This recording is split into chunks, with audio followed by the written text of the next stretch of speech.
Livre quatrième, chapitre 2. Première esquisse de deux figures louches. La souris prise était bien chétive, mais le chat se réjouit même d'une souris maigre. Qu'était-ce que les Thénardier? Disons-en un mot dès à présent, nous compléterons le croquis plus tard.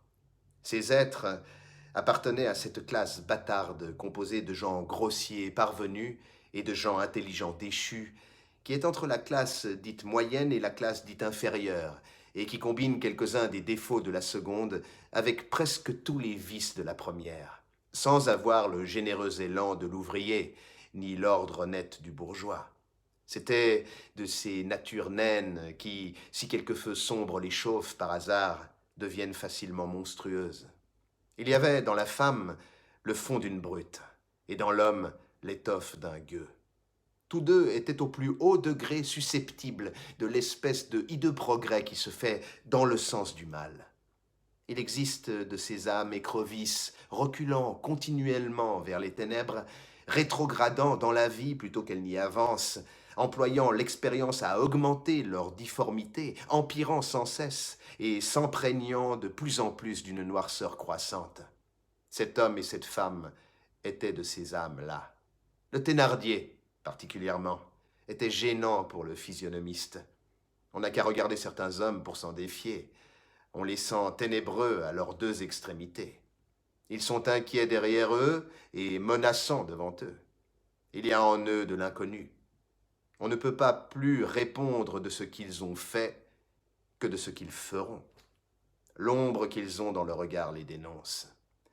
Rien qu'en les entendant dire un mot ou qu'en les voyant faire un geste, on entrevoit de sombres secrets dans leur passé et de sombres mystères dans leur avenir. Ce Thénardier, s'il fallait l'en croire, avait été soldat, sergent, disait-il. Il avait fait probablement la campagne de 1815 et s'était même comporté assez bravement, à ce qu'il paraît. Nous verrons plus tard ce qu'il en était. L'enseigne de son cabaret était une allusion à l'un de ses faits d'armes. Il l'avait peinte lui-même, car il savait faire un peu de tout, mal. C'était l'époque où l'antique roman classique, qui après avoir été Clélie n'était plus que l'Odoïska, toujours noble mais de plus en plus vulgaire, tombé de mademoiselle de Scudéry à madame Barthélemy Hadot, et de madame de Lafayette à madame Bournon-Malarme, incendiait l'âme aimante des portières de Paris et ravageait même un peu la banlieue. Madame Thénardier était juste assez intelligente pour lire ces espèces de livres. Elle s'en nourrissait. Elle y noyait ce qu'elle avait de cervelle. Cela lui avait donné, tant qu'elle avait été très jeune et même un peu plus tard, une sorte d'attitude pensive près de son mari, coquin d'une certaine profondeur, ruffian lettré à la grammaire près, grossier et fin en même temps, mais, en fait de sentimentalisme, lisant Pigault-Lebrun et pour tout ce qui touche le sexe, comme il disait dans son jargon, butor correct et sans mélange. Sa femme avait quelque 12 ou 15 ans de moins que lui. Plus tard, quand les cheveux romanesquement pleureurs commencèrent à grisonner, quand la mégère se dégagea de la Pamela, la Thénardier ne fut plus qu'une grosse méchante femme ayant savouré des romans bêtes. Or, on ne lit pas impunément des niaiseries.